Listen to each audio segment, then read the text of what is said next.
Tropa Peeps. This is your Basudenyang Win. And together, let's have fun! Oh, hello mga Tropa Peeps. Ngayon nga pala po mabaksin po si Cloud po dyan sa pedya. Of course, hindi po si Cloud malakad. Masasakyan po kami.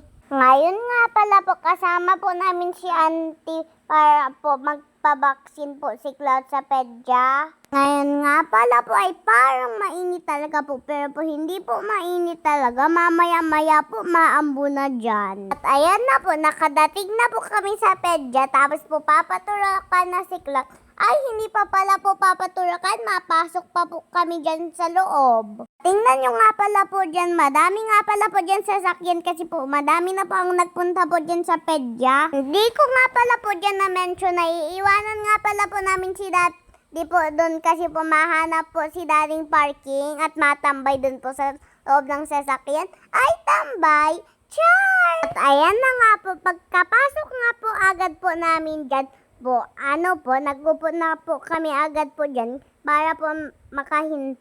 Tinawag nga pala po ako ni Mami kasi po titingbangan daw po ako niya. Tapos andyan nga pala po ay 19 kilos. Sabi nga daw po ni Doc, dapat nga daw po ako kumain po ng madami kasi po dapat po kasi po ngayon na po ako 20 kilos para po kaya ko ng si Cloud. Tingnan nyo nga po si Cloud, masyado na, malapit na mag 8 kilos. Ang bigat po ni Cloud, parang 7 kilos po. Yan, tapos po mabigat lalo po yan kasi makain na siya. Alam nyo ba mga Tropa Peeps, 8 kilos na baka yan si Cloud pero hindi pa. Pero makain na yan, mataba na lalo yan. Kasi sinabi ko kanina, kasi makain na yan. Happy 6 months, Cloud! Alam nyo ba mga Tropa Peeps, bakit daw po ang mababa po ang timbang ko? Kasi po, hindi pa ako nagkakain po ng madami.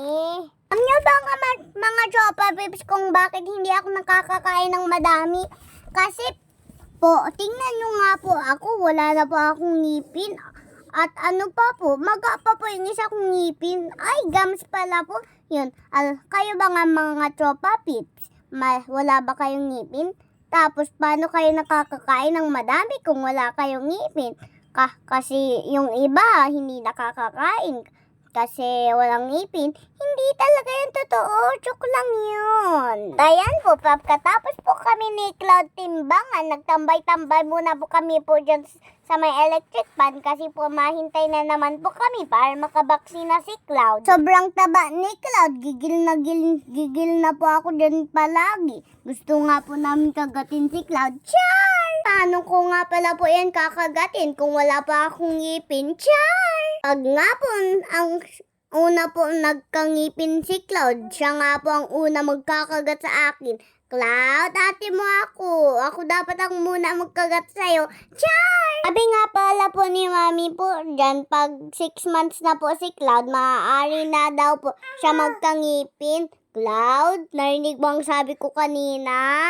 Pag nga daw po sabi po ni Mami may ngipin na po si Cloud, dapat daw po ako tumakbo ng malayo. Katulad po nasa space na dapat po ako. Char! Rado nga po ako pag ginigigil ko po si Cloud. Gigigilan din ako ni Cloud. Cloud? Balik nga tayo po dyan sa video ko po. Madami na po akong nakwento po dyan. At ayan po, nagsiselfon po ako dyan sa gilid. Kasi po mabaksina po si Doktora kay Cloud. Hindi nga pala po dyan nagiyak po si Cloud kasi po strong po siya. Kaya po syempre po pagkatapos po ng baksin ay uuwi na din po kami. Apo, yun lang, maraming salamat and stay tuned. See you in my next vlog.